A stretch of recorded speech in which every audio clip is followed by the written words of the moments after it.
नमस्कार बंधुरा पेटुक बांगाली चैनेले सबाइके स्वागत जानाई। केमन आছেন सबाई? आशा करी सबाई खूब भालो आছেন। आसुन ताहले देखे निই आमार आजकेर रेसिपि। आमार आजकेर रेसिपि खासिर चर्बी दिए घुगनी। ताहले चलुन आर देरी ना करे रेसिपिटा बानानो शुरू करी। रेसिपिटा बानानोर जोन्नो आमी एखाने 4टे बड़ो साइजेर आलूके छोटो छोटो टुकरो करे केटे धुए परिष्कार करे निয়েছি। আর এখানে নিয়েছি 400 গ্রাম ভিজে মটর। মটরটাকে আমি 4 থেকে 5 ঘন্টা ভিজিয়ে রেখেছিলাম। আর নিয়েছি খাসির চর্বি। রান্নাটা করবার জন্য ওভেনের মধ্যে একটা কড়াই বসিয়ে দিয়েছি। আর কড়াইয়ের মধ্যে দিয়েছি কিছুটা পরিমাণ সর্ষের তেল। তো তেল গরম হয়ে গেছে। এবার ওই তেলের মধ্যে ফোড়নের জন্য দিয়ে দিয়েছি দুটো শুকনো লঙ্কা আর তেজপাতা। তারপর দিয়ে দিলাম পেঁয়াজ কুচি। এখন পেঁয়াজ কুচি ও ফোড়নগুলির সাথে ভেজে নেব। 1 থেকে 1.5 মিনিটের মতো পেঁয়াজ ভেজে নিলাম। তো পেঁয়াজ ভাজা হয়ে গেছে। এরপর দিয়ে দেব আদা রসুন বাটা। এখন গ্যাসের ফ্লেমটাকে মিডিয়ামে রেখে আদা রসুনকেও পেঁয়াজের সাথে 1 থেকে 1.5 মিনিটের মতো কষিয়ে নেব। আদা রসুন কষিয়ে না হয়ে গেছে। এরপর দিয়ে দেব দুটো মিডিয়াম সাইজের টমেটো কুচি।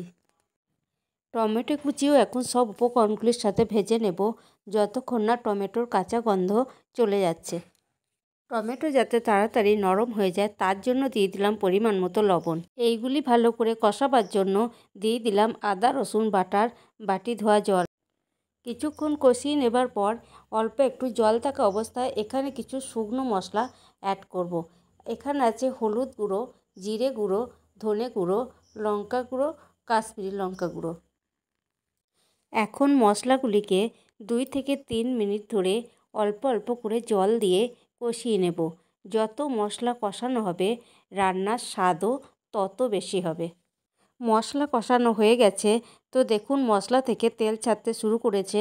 এবার দিয়ে দিলাম খাসির চর্বি। চর্বি এখন মশলার সাথে ভালো মতো করে কষিয়ে নেব। তো বেশিক্ষণ খুব একটা কষাবো না, তাহলে চর্বিগুলো পুরোপুরিভাবে গলে যাবে। চর্বি কষিয়ে নেওয়া হয়ে গেছে। এইবার দিয়ে দিলাম সেদ্ধ করে রাখা মটর আর আলু।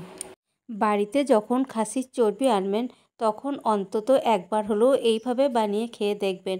ভীষণই সুন্দর একটা রেসিপি।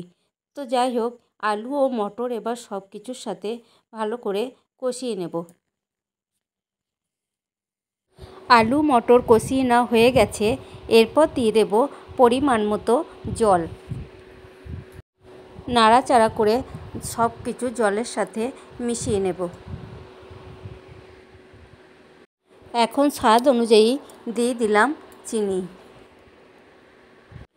জলের সঙ্গে চিনিটাও ভালো করে মিশিয়ে নেব। চিনি দেবার পর 3 থেকে 4 মিনিটের মতো ফুটিয়ে নেব। 3 থেকে 4 মিনিটের মতো ফোটানো হয়ে গেছে। এরপর দিয়ে দেব মিট মশলা। আমি এখানে মিট মশলা ব্যবহার করেছি, আপনারা চাইলে গরম মশলাও ব্যবহার করতে পারেন। তো আমি এখানে আর কিছু দিচ্ছি না। তো এটাকে এবার আমি কড়াই থেকে নামিয়ে নেব।